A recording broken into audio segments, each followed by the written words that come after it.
welcome back to my channel. If you notice, there's a different background behind me today. That's because we're filming at home.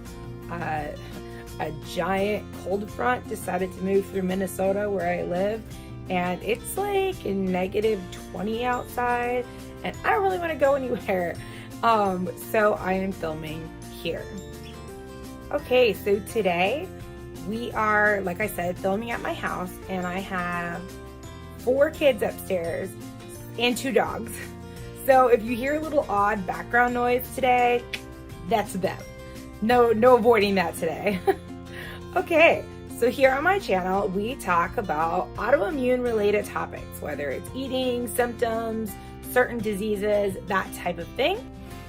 So if that seems like something that you would be interested in, please click subscribe and ring the little bell so you can be notified of my future content. Today, we are going to be tackling the subject of traveling with a disability. And I don't know if everyone out there identifies as having a disability with an autoimmune disease. Maybe yours hasn't evolved to that point, but mine has, and you never know if yours will. So basically today we're going to cover 5 tips on how to travel with a disability, no matter really where on the scale you fall. So let's get into it. First, choose your destination. So first, you need to choose the right destination. Are you going somewhere for leisure, or are you just going to visit family? Are you traveling in the United States, or are you going overseas? Either way, once you figure out where you're going, there's usually lots of barrier-free places and activities. I would recommend that if you are traveling in the United States to a place that you've never been, or really especially if you're traveling overseas and you don't know anything about that location, I would consider looking into using a travel agent. And yes, they still exist. Specialized travel agencies can book things like cruises, flights, accommodations, excursions, tours, and transportation. And they can find these things that suit your needs as far as what your disability is or your health needs are. You can definitely do this yourself. You can find these locations yourself. It's just very time consuming, lots of research. But if you are the type of person who likes to just dive into the internet and make phone calls and see what you can find, then you probably wouldn't need a travel agent. I probably wouldn't use one at first, but if I was going overseas, I would probably want an expert. Now, earlier I used a word called barrier-free. And what that means is places that say that they are barrier-free means they have no barriers for people with disabilities. So say that you need to get around in a wheelchair, you won't get stuck in doorways or on room dividers.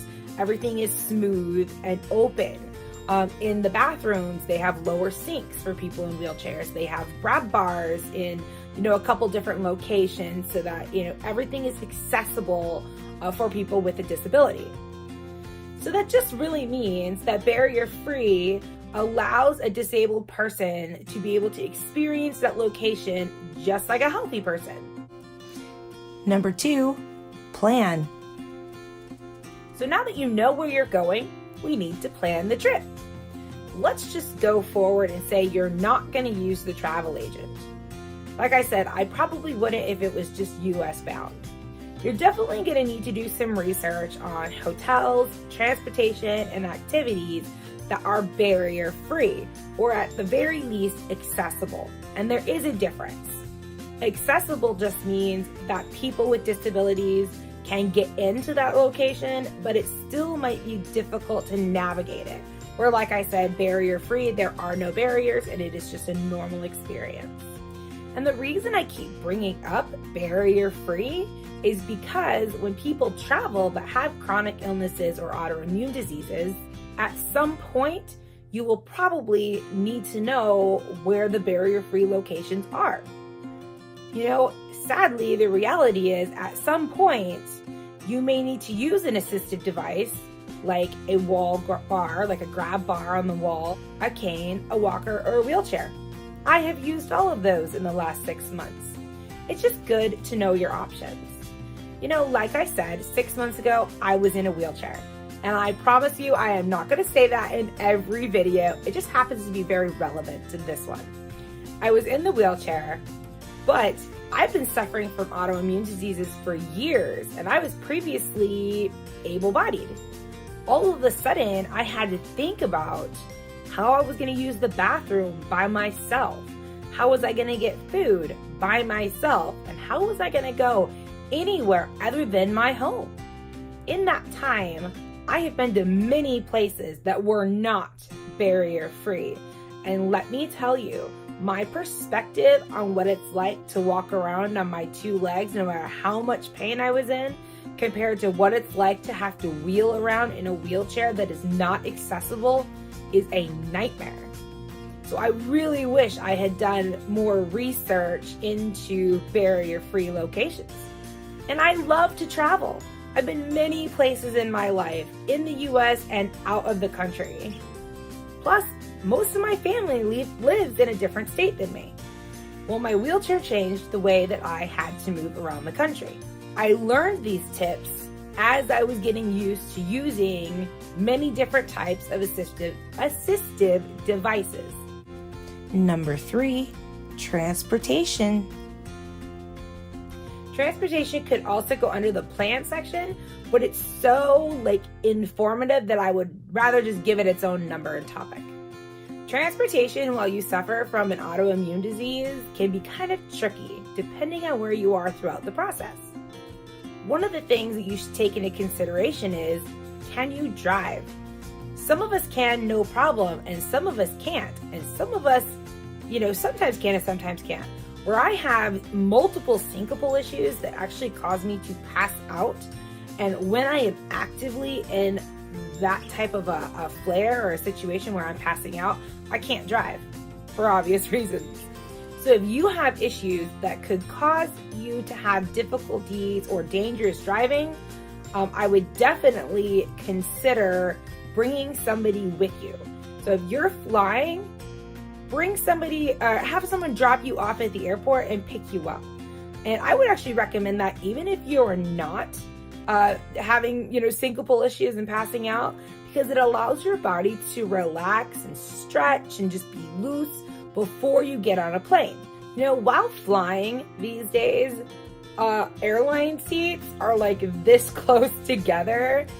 And because you can't really move around a lot, people with autoimmune diseases, and at least myself, are very prone to cramping, stiffness, and soreness during the flight. So because of this, I would recommend that you sit on an aisle seat. I know the window seat is the most popular and everyone loves looking out the window, but if you sit on an aisle seat, it'll be easier for you to get up, to walk around, to even just give a good old stretch halfway through the flight or multiple times. That will help cut down on the amount of muscle soreness and achiness that you will have afterwards. And if you can afford it, I would spring for the extra seat or the seats with the extra room that cost a little bit more. I don't do that. I really should, but I just cannot convince myself to spend the extra $12. But it seems like it would be worth it. Also, under transportation, I'm going to put getting around inside the airport. And I know people are thinking, well, I walk. Well, you don't have to. Most airports, if not all airports, offer something called gait assist. They will actually bring you a not very comfortable looking wheelchair, and they will wheelchair you from your gate to baggage claim and to the curb. And before everyone freaks out and says they would never do that, I have done it, and it is worth the slight embarrassment at first. After about 5 minutes, you don't care because you're in an airport, but it is worth it. There is no shame in using a system that was designed to assist people with disabilities. And if we can save some of our spoons And if you don't know what I mean by spoons, I'm going to link my spoon video down below, but it's just a representation of energy. You know, if we can save some of our spoons and get a wheelchair assist throughout an airport, we are more likely to be well rested. If we can save some of our spoons and not have to hoof it through the entire airport, from baggage claim to the curb, from the gate, you know, then really I'm all for it. We spoonies have a finite amount of energy. And if we burn through 4 spoons just to get from the gate to the curb, that equals less time enjoying the activities that we've planned for and paid for, and less time spending the time with the people that we love. Okay, so now let's say you're not flying to your location and you're driving. I would still recommend to not drive alone, and here's why. 1, you can take turns driving.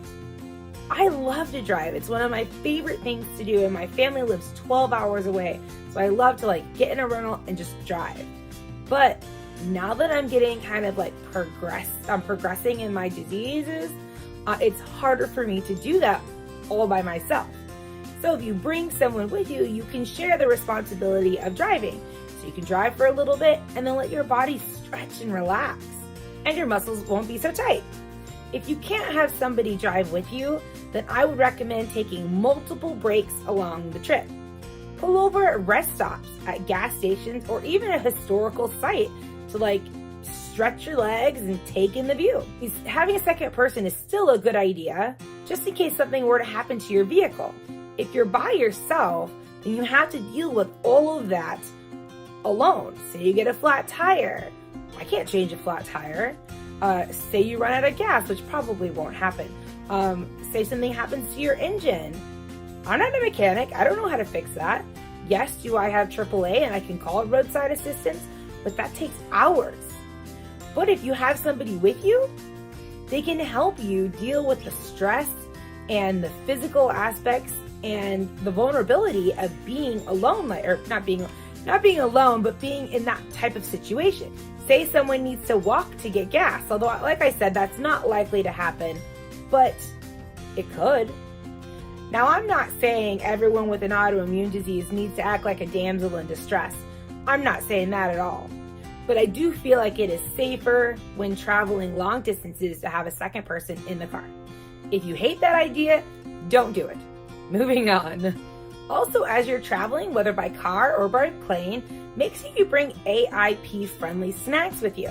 Now, most people know you can't bring liquids on a plane, but did you know you can bring food? This is sort of a gray area and some people don't really know. But yes, you can bring food from home on a plane and definitely in a car. Why not pack a cooler full of healthy food and drink that you can eat and enjoy? And packing smart snacks like this cuts down on inflammation, and it will make your recovery period easier. And let's all face it, when you're traveling like this, there's gonna be a recovery period. Number 4, lodging. And lodging. I highly recommend when traveling that you make room reservations very early at the hotels that you want to stay at or hotel that you want to stay at. And I would recommend that the hotel you choose be close to the city center and close to the sites that you want to see. There are a lot of people with disabilities from all over the world trying to get the same handful of accessible rooms that you are. So the sooner the better. Number 5, assistive devices. Now I know this will not apply to everyone at this point. Some of you get along just fine without any assistance, and that's awesome. I'm happy for you. But others, some of us, do need assistive devices to get around. I would recommend, if walking long distances, to bring a cane or a walking stick. If you have a hard time walking long distances because of pain in your feet, pain in your knees, pain in your hips, pain in your sciatic nerve, pain anywhere really from the waist down, I would highly recommend a cane or a walking stick. Now I know that doesn't sound very cool, but there are tons of really cool options available for canes. They don't have to look like, your grandpa's, cane. You can get cool things made on Etsy that are hand done, hand designed, and yeah, they can be spendy, but you know, it might be worth it. I don't have a cool cane. My cane is silver and metal, but it does the job. Canes help you redistribute your weight from lower, weaker points and painful points to improve your stability by increasing like a base support, and they provide tactile information to help improve balance. I have used a cane while traveling and I found it very useful. I'm able to walk longer distances, and it helps me when I'm like standing in line because it gives me something to like support on. Now, depending on where your body is on the disability scale, you may need to use a walker instead of a cane. A walker can increase your ability to walk longer distances, more independently and safely, and decrease the amount of pain and discomfort you're in while walking. There are many different types of walkers available.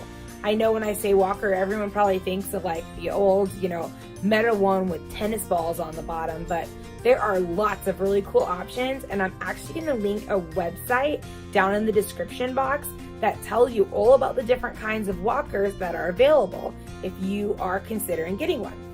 Now, if a cane and a walker won't work for you and you need a wheelchair, no shame, I've done that too. There are a couple options that will work for that.